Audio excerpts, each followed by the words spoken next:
क्या वजह है आखिर ऐसे हालात पैदा होने की, इसमें हमको पहले जाना पड़ेगा कि वो ईसाई हजरात जिनके अंग्रेज भाइयों ने 150 साल तक हुकूमत की इस भारत पर और 150 साल तक जुल्म किया, ढाका के मलमल तैयार करने वाले मजदूरों के जिन्होंने हाथ काटे, जिन्होंने यहाँ के जो फ्रीडम फाइटर्स हैं उनको तोप के आगे बांध कर जो है उनको शहीद कर दिया, ऐसे जालिम अंग्रेजों के भाई ईसाइयों को भी NRCA कानून के तहत लाया गया। ऐसे जालिम मनुवादी जिन्होंने यहाँ के SC ST OBC भाइयों को गांव के बाहर बिठा दिया था, जिन्होंने उनके गले के अंदर जो है मटका बांधा था और कहा था कि थूकना है तो इसमें थूको, जमीन पर थूकोगे तो जमीन जो है अपवित्र हो जाएगी, जिन्होंने उनके कांधे पर झाड़ू बांधी थी, ऐसे मनुवादियों को भी, पाकिस्तानी मनुवादी या अफगानिस्तान या बांग्लादेशियों को भी CAA के अंदर दाखिल किया गया है। वो पारसी हजरात सभी नहीं होते हैं, लेकिन कुछ पारसी हजरात जो उस वक्त अंग्रेजों के मुखबिर थे, उनके भाइयों को भी CAA के अंदर जो है वो दाखिल किया गया।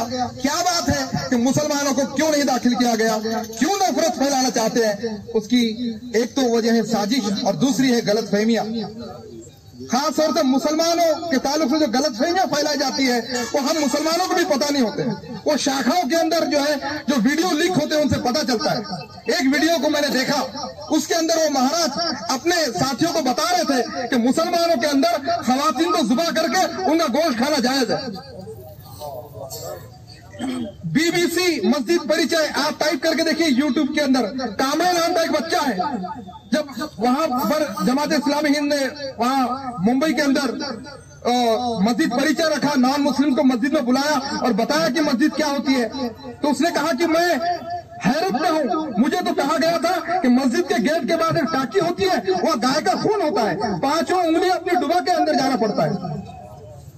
मुझे बताओ, ये सारी गलत फहमियां फैलाई जाती है। यूं ही कोई नौजवान ऐसा तमंचे लेकर नहीं आ जाता शाहीन बाग के पास, यूं नहीं आ जाता, जहर फैलाया जाता है। और ये जहर को दूर करने का किसका काम है? ये हमारा काम है। और ये कैसे दूर होगा? वो दावत के जरिए से होगा, वो मस्जिद परिचय के जरिए से होगा। हमने उनके लिए दरगाहों को खोल दिया, मस्जिदों को बंद कर दिया। काश हमने उनके लिए मस्जिदों को खोला होता। तो आज ये नौबत नहीं आती। इसीलिए दावत जरूरी है। मैंने जो पहले आयत पढ़ी, अल्लाह ताला फरमाता है उदू इला सबीली रब्बिका, बुलाओ अल्लाह के रास्ते की तरफ हिकमत के साथ और उम्दा नसीहत के साथ और उम्दा दावत के साथ। जब नबी करीम सल्लल्लाहु अलैहि वसल्लम से पूछा गया कि वो नसरानी मस्जिद में आना चाहते हैं, वो तो नापाक हो गए। अल्लाह के रसूल सल्लल्लाहु अलैहि वसल्लम का बहुत प्यारा जुमला जो इंसानी तारीख में सुनहरे हरफों से लिखने के बराबर है। नबी करीम सल्लल्लाहु अलैहि वसल्लम ने कहा, इंसानों से जमीन नापाक नहीं होती, इंसानों से जमीन नापाक नहीं होती।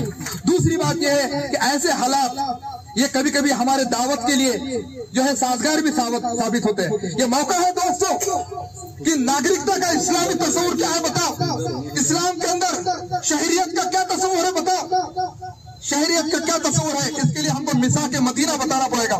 नबी करीम सल्लल्लाहु अलैहि वसल्लम ने बनाया वो पहला दुनिया का संविधान जिसको लोगों की ताईद हासिल थी। ये दुनिया का पहला संविधान था जिसे मिसाक मदीना कहा जाता था, जिसके अंदर दुनिया का पहला एट्रोसिटी एक्ट लागू हुआ। दुनिया का पहला एट्रोसिटी एक्ट नबी करीम सल्लल्लाहु अलैहि वसल्लम ने ऐलान किया कि कोई मुसलमान किसी नॉन मुस्लिम्स को अगर सताए, जिम्मी को परेशान करे, तो उस मुसलमान के खिलाफ अल्लाह के दरबार में जो है वो मुकदमा दाखिल करने वाला मैं शख्स रहूंगा। ये अकलियतों के ताल्लुक से तहफ़्फ़ुज़, अकलियतों का तहफ़्फ़ुज़ इस तरह से किया जाता है। लोगों को बताओ, एक यहूदी जो उस वक्त मुसलमान को दुश्मन नंबर 1 बताए जाते थे, उसका एक मुकदमा हुआ। नबी करीम सल्लल्लाहु अलैहि वसल्लम ने मुसलमान के खिलाफ उस यहूदी के हक में जो है वो फैसला किया। वो यहूदी जाता है हजरत उमर के पास, हजरत उमर क्या कर, वो मुसलमान जाता है जो है हजरत उमर के पास कि नबी करीम सल्लल्लाहु अलैहि वसल्लम ने मेरे खिलाफ फैसला किया। हजरत उमर अंदर जाते हैं, तलवार से उसका सर कलम कर देते हैं कि एक नॉन मुस्लिम के हक में फैसला होता है।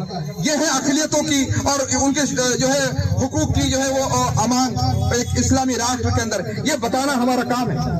क्या दलील थी, क्या बेस रहता है नागरिकता का इस्लाम में कि तुम अगर से मिसा के मदीना को मानते हो तो तुम नागरिक हो, चाहे तुम्हारा बाप कहाँ पैदा हो, चाहे तुम्हारा दादा पैदा हुआ, इससे कोई लेना देना नहीं है। इस्लाम का तस्वूर यह है कि तुम संविधान को अगर से मानते हो तो तुम नागरिक हो।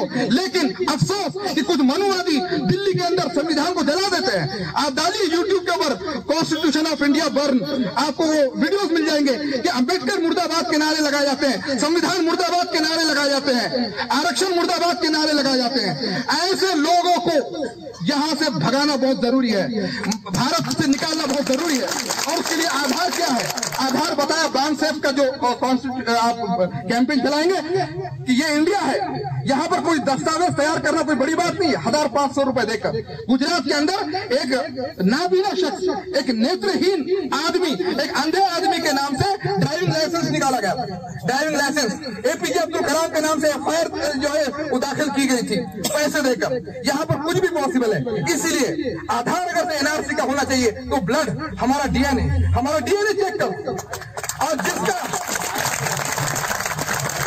जिसका डीएनए R1A1 है, R1A1 ये यहूदी नस्ल का डीएनए है, जो यहाँ के एक खास किस्म की जो है तबका बस्ता है, जो अपने आप को आला तबका मानता है, उसका डीएनए R1A1। जिसका R1A1 डीएनए निकला उसको इस देश से बाहर निकालो।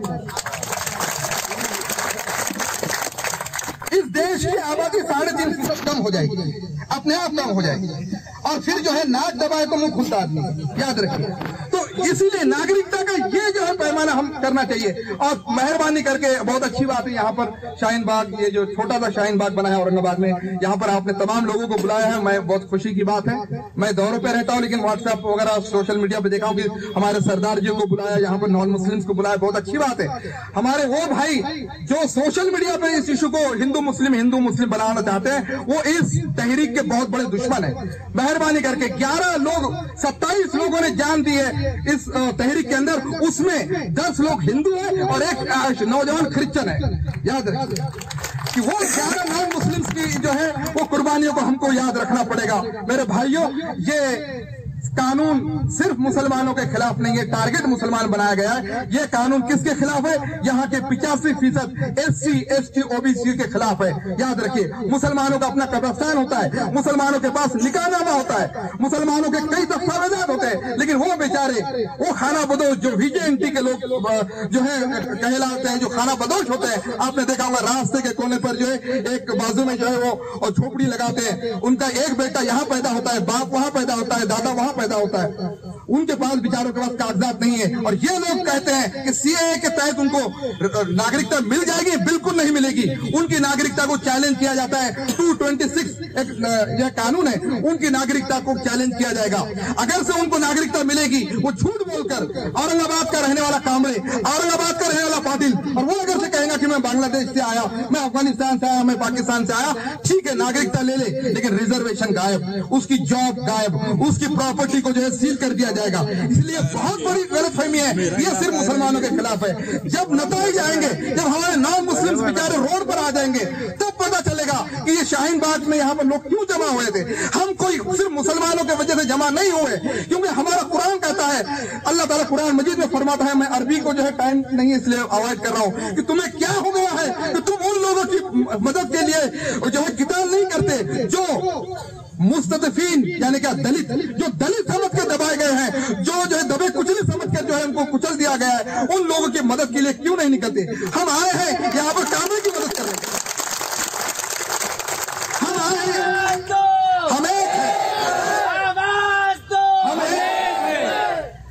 हम यहाँ पर यहाँ के पाटिल की मदद के लिए आए, यहाँ की कामरे की मदद के लिए आए, यहाँ पर जो है बेचारे जो दबे कुचले जो लोग हैं कि जिनके पास दस्तावेजात नहीं है, उन गरीबों के लिए आए। इसीलिए जो है हमको पहला काम ये करना है कि हिंदू मुस्लिम नहीं बनाना है, दूसरा काम ये करना है कि हिंदुस्तान बोलना छोड़ दो। मेरे भाई, ये भारत है, ये इंडिया है, या मेरे नबी ने इसको हिंद कहा है, जजीरतुल हिंद कहो। इसको अगर से हिंदुस्तान बोलने का सबसे ज्यादा हक है तो पाकिस्तान को था, कि ओरिजिनल पाकिस्तान, ओरिजिनल तो हिंदुस्तान वही था, हड़प्पा और मोहनजोदड़ो की जो तहजीब है वही थी।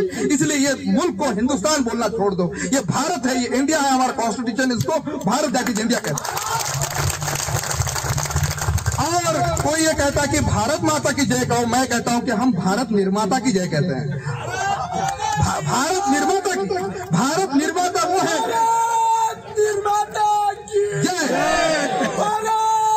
जय। भारत निर्माता वो अल्लाह है जिसने भारत को भी पैदा किया, जिसने पाकिस्तान को भी पैदा किया, जिसने सऊदी को भी पैदा किया, जिसने दुनिया को पैदा किया। इसलिए हर एक चीज का हमको मुतबादिल तैयार करना पड़ेगा। इसलिए हर एक चीज का मुतबादिल तैयार करना पड़ेगा। एक दिन मुतबादिल निजाम भी हमको तैयार करना पड़ेगा इंशाल्लाह। और आखिर दावा अल्हम्दुलिल्लाह। जज़ाकल्लाह नौशाद साहब, बहुत ही अच्छे अंदाज में